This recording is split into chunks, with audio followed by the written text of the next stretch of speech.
So now we would be applying the concepts which we have learned in the previous videos. We would be using the functions which we learned and applying them on the question that's given in front of us. So this is possibly how one of your quizzes or your mid could look like. An important thing to remember is do not panic.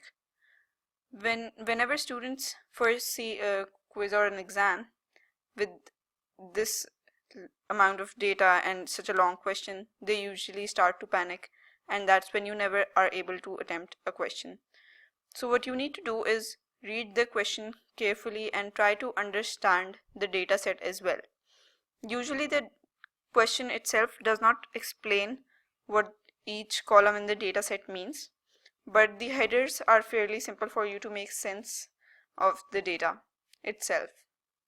And another important thing to note is show all your working and answer systematically. So you will not only get the marks for the final answers that you give, but you will also get marks for your working and the formulas that you insert, as discussed in the previous video. Remember to show that on your answer sheet. Also, work systematically. Don't give in jumble of answers, one in this cell, one in this, and the other in this.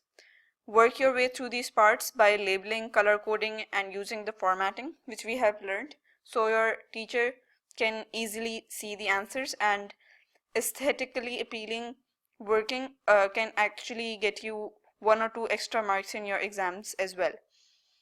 So now moving on to the question itself, let's create a scenario. So I really love to eat chocolates, but I want to see how much I'm spending on these chocolates in this 1 week, and I also want to see the amount of chocolates that I'm buying, and I want to see if I'm going over the budget I have set for buying chocolates this week or not. Now we would go through all these questions one by one.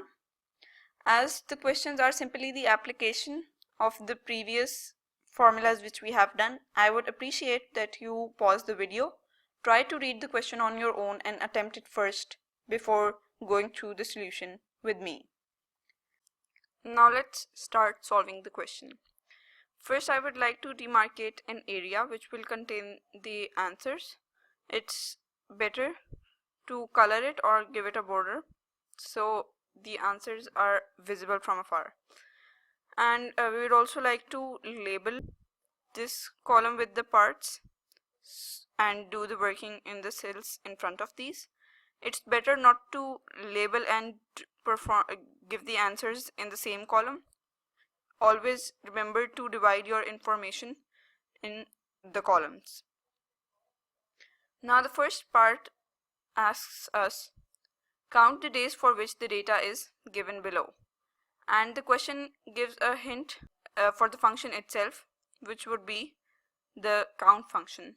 So we need to apply the count function by typing equals to, then count, and we will select these cells which will count the number of cells and give us the answer. And 8 is our answer. So for part B, they are asking us the total amount I spend on chocolates each day. For this, we would need to multiply the quantity of chocolates bought with the price per chocolate.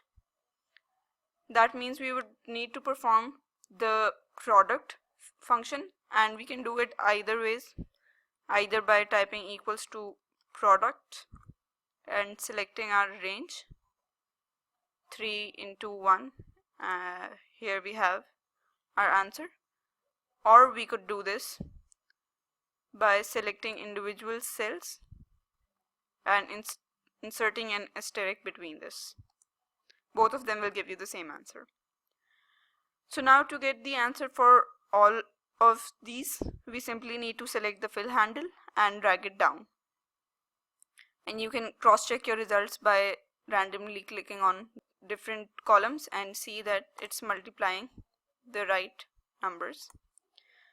So here you have the answer for your B part, No need to copy this and paste it over here. What you can do is simply label this as B over here. Label this extra column you have created as the total amount spent, and color this green as well, so that you know this is the answer. Now for part C, they ask us the total amount I spent on chocolates. So we will simply perform the sum function, equals to sum, and add all these values, bracket close, enter.